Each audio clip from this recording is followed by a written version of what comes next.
ఛత్తీస్గఢ్లో భారీ ఎన్కౌంటర్, 12 మంది మావోయిస్టులు మృతి. సో 2 జవాన్లు కూడా ఇందులో చనిపోవడం జరిగింది. మృతి చెందిన జవాన్లు ముగ్గురు జవాన్లు చనిపోయారు. 12 మంది మావోయిస్టుల మృతి, 3 జవాన్ల మృత్యువాత, 2కి గాయాలు.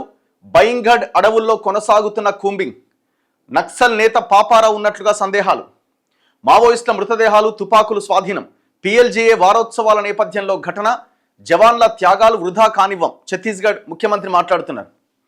ఛత్తీస్గఢ్లోని బీజాపూర్ జిల్లాలో భారీ ఎన్కౌంటర్ జరిగింది. బైరంగఢ్ పోలీస్ స్టేషన్ పరిధిలోని గుట్టల్లో బుధవారం జరిగిన ఎదురుకాల్పుల్లో 12 మంది మావోయిస్టులు మరణించారు. 3 డిఆర్జీ జవాన్లు కూడా చనిపోయారు. డిస్ట్రిక్ట్ రిజర్వ్ గార్డ్, ఇది ఒకప్పుడు సల్వాజుడుం ఏదైతే ప్రైవేట్ ఆర్గనైజేషన్ని మావోయిస్టుల మీద నడిపించారో, సో దాని రద్దయిన తర్వాత సుప్రీంకోర్టు రద్దు చేసిన తర్వాత ఇప్పుడు ఈ డిఆర్జీ అనేది అఫీషియల్గా ప్రభుత్వం రిక్రూట్ చేసిన సైన్యం అన్నమాట. వాళ్ళు కూడా అడవుల్లో ఉన్న వాళ్ళు, ఆదివాసులు అండ్ మావోయిస్టులుగా ఉండి లొంగిపోయిన వాళ్ళు, వీళ్ళందరూ ఈ డిఆర్జీ సైన్యంలో ఉన్నారనమాట. సో ఈ మావోయిస్టుల యొక్క ఏరివేతలో చాలా కీలకం ఎవరు అని అంటే ఈ సిఆర్పిఎఫ్ ఇవన్నీ కూడా కావు. మెయిన్ మావోయిస్టులకు ఇంత నష్టం జరగడానికి ప్రధానమైన కారణం డిఆర్జీ బలగాలే.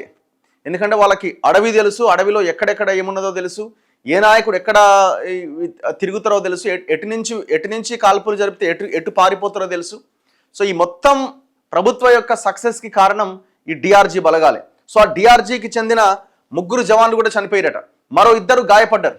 ఘటనా స్థలం నుంచి ఇన్సాస్ ఎస్ఎల్ఆర్ రైఫిళ్లు, 303 తుపాకులు, ఎల్ఎంజీ మెషిన్ గన్లు, AK-47లు బలగాలు స్వాధీనం చేసుకున్నాయి. బైరంగఢ్ అడవుల్లో మావోయిస్టులు సమావేశమైనట్టుగా పోలీసులకు సమాచారం అందింది. బీజాపూర్, దంతెవాడ జిల్లాలకు చెందిన డిఆర్జీ, ఎస్టీఎఫ్, కోబ్రా, సిఆర్పిఎఫ్ బలగాలు సంయుక్తంగా కూంబింగ్ చేపట్టాయి.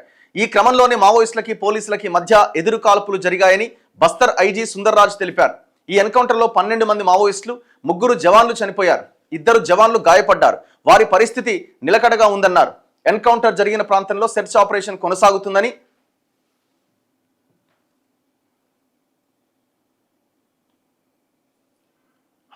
మరికొందరు మావోయిస్టులు మరణించి ఉంటారని ఐజీ పేర్కొన్నారు. చాలా మంది తప్పించుకున్నారు. గురువారం కూడా ఆపరేషన్ కొనసాగుతుంది. మృతుల్లో పిఎల్జీఏ 2వ బెటాలియన్ కమాండర్ మొడియం వెల్లా ఉన్నాడని, అతనిపైన 8 లక్షల రివార్డు ఉందని వెల్లడించారు. సో పిఎల్జీఏ 2 బెటాలియన్ 2కి చెందిన కమాండర్ వెల్లా ఉన్నాడట. ఘటనా స్థలంలో మోస్ట్ వాంటెడ్ మావోయిస్టు పాపారావు ఉన్నట్టుగా పోలీసులు అనుమానం వ్యక్తం చేస్తున్నారు. మావోయిస్టు పార్టీ ఏటా డిసెంబర్ 2 నుంచి వారం రోజుల పాటు పిఎల్జీఏ వారోత్సవాలు నిర్వహిస్తూ ఉంటుంది. ఈ క్రమంలో ఎన్కౌంటర్ జరిగింది. అయితే డిఆర్జీ జవాన్ల త్యాగాలు వృధాగా పోనివ్వబోమని ఛత్తీస్గఢ్ ముఖ్యమంత్రి విష్ణుదేవ్ సాయి తెలిపారు. ఎన్కౌంటర్ అనంతరం ఆయన మీడియాతో మాట్లాడారు. మావోయిస్టు పార్టీ ఆఖరి శ్వాస తీసుకుంటోంది. జవాన్లపై దాడి చేసిన వారిని వదిలిపెట్టం. మృతి చెందిన జవాన్లకు నివాళి అర్పించారు. సో ఈ వార్త అన్ని పేపర్స్లో ప్రధానంగా కనబడుతున్నది. సో నిన్న జరిగిన ఎన్కౌంటర్ ఇది. అయినా వాళ్ళు ఈ వారోత్సవాలు లేకపోతే ఈ సెలబ్రేషన్స్ ఇవన్నీ చేసుకోవడానికి కూడా వాళ్ళు కలవడానికే అవకాశం లేదు.